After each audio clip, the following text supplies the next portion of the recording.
इस बुलेटिन के प्रायोजक हैं सत्यम ग्रेनाइट एंड स्टोन। सजाइए इस दिवाली अपना घर ग्रेनाइट, कोटा स्टोन, सिंगोली, लाल पत्थर एवं सभी प्रकार के स्टोन की होलसेल विक्रेता।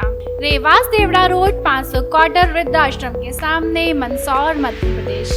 सड़कों पर हादसे को आमंत्रण देते पशुओं का नहीं है कोई ठिकाना। इन दिनों सड़कों पर वाहन कम, पशु अधिक नजर आ रहे हैं, जो सड़कों पर दुर्घटना कारण तो बन ही रहे हैं, साथ ही वाहनों की चपेट में आकर खुद भी गंभीर हो रहे हैं। यहाँ पर गौ सेवक तो बहुत है, लेकिन सड़कों पर मारा मारी भटक रही गाय के लिए कोई इंतजाम नहीं कर पा रहे हैं। यही कारण है कि सुबह से शाम और शाम से रात्रि समय तक सड़कों पर गाय ही गाय नजर आ रही है। बरेली में वर्तमान में गौशाला नहीं होने के कारण गाय की बदतर हालत होती जा रही है। वाहनों की चपेट में आकर किसी गाय का पैर टूट रहा है तो कोई गाय काल के गाल में समा रही है। कुछ गौ सेवक तो दिखाने के लिए सड़कों पर गाय के लिए चारा डाल रहे हैं, जो दुर्घटना की ओर इशारा करता है। सड़कों पर आकर गाय के गले में ट्रैफिक पट्टे डालना या गाय के लिए चारा डालने से दिखावा साबित हो रहा है। गाय के लिए विशेष इंतजाम नहीं होने के कारण सड़कों पर गाय झुंड के रूप में नजर आ रही हैं। गाय के सड़कों पर बैठने के कारण वाहन चालकों को भी अधिक परेशानी का सामना करना पड़ रहा है। वाहन चालक वाहन को बचाए या गाय को बचाए, इस चक्कर में गाय दुर्घटनाग्रस्त हो रही है।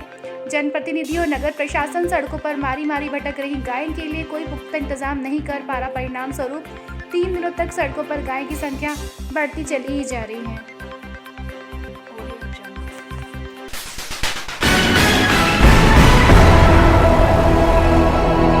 Audio Jungle। 25 अक्टूबर 2021 को 1957 से 221 तक अफीम खेती से वंचित और पात्र सभी किसान भाई चित्तौड़गढ़ कलेक्ट्री आओ। यह बात मांगीलाल मेघवाल, बिलौट किसान पुत्र, शिक्षक संरक्षक, भारतीय अफीम किसान संघर्ष समिति राजस्थान मध्य प्रदेश ने की है और कहा है कि किसान भाइयों, भ्रष्ट अधिकारियों और दलालों के भ्रष्टाचारों की सजा भारत का किसान भुगत रहा है। जमीनी हकीकत यह है कि अफीम घटिया नहीं, अधिकारी घटिया है। गलती किसानों की नहीं है, दलालों की है। जिन दलालों ने किसानों से अफीम पट्टे बहाली के चलते बहाली के बदले रुपए 10,000 से लेकर 3 लाख तक लूटा है, और वहीं दलाल वापस घटिया बढ़िया वाटर मिक्स सस्पेक्टेड के नाम पर 1-2 लाख लूट कर अधिकारियों की जेब गर्म कर रहे हैं। शशांक यादव और भूरा दलाल जैसे भ्रष्टों को करोड़ों लुटा रहे हैं। 2008 से कुछ किसान लगातार संघर्ष करते हुए आज 2021 तक 13 वर्ष हो गए संघर्ष करते करते।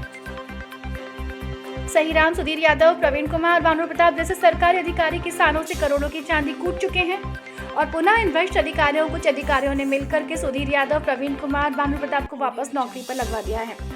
इसके बाद में किसान भ्रष्ट अधिकारियों से डर गया।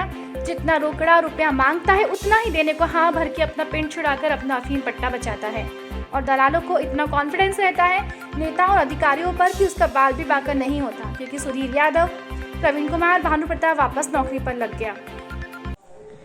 भारत नवनिर्माण मोर्चा संपूर्ण भारत में आरक्षण के विरोध में, एट्रोसिटी एक्ट के विरोध में तथा सवर्णों के अधिकार की मांग को लेकर के संपूर्ण भारत में प्रयासरत है, और माननीय अध्यक्ष महोदय मनोज सिंह जी कुशवाहा के द्वारा मुझे उदयपुर संभाग में सवर्णों की बात को लेकर के, सवर्णों के अधिकार को लेकर के मुझे दायित्व प्रदान किया गया है। मैं उस दायित्व पर खरा उतरने का पूरा प्रयास करूंगा तथा सभी सवर्ण समाज के पदाधिकारियों, राजनेताओं तथा युवाओं से मैं निवेदन करूंगा कि आप सभी भारत नवनिर्माण मोर्चा से जुड़ें तथा आरक्षण और एट्रोसिटी एक्ट का विरोध करते हुए भारत को आरक्षण मुक्त करें तथा अपने अधिकारों की मांग के लिए सजग रहें। धन्यवाद।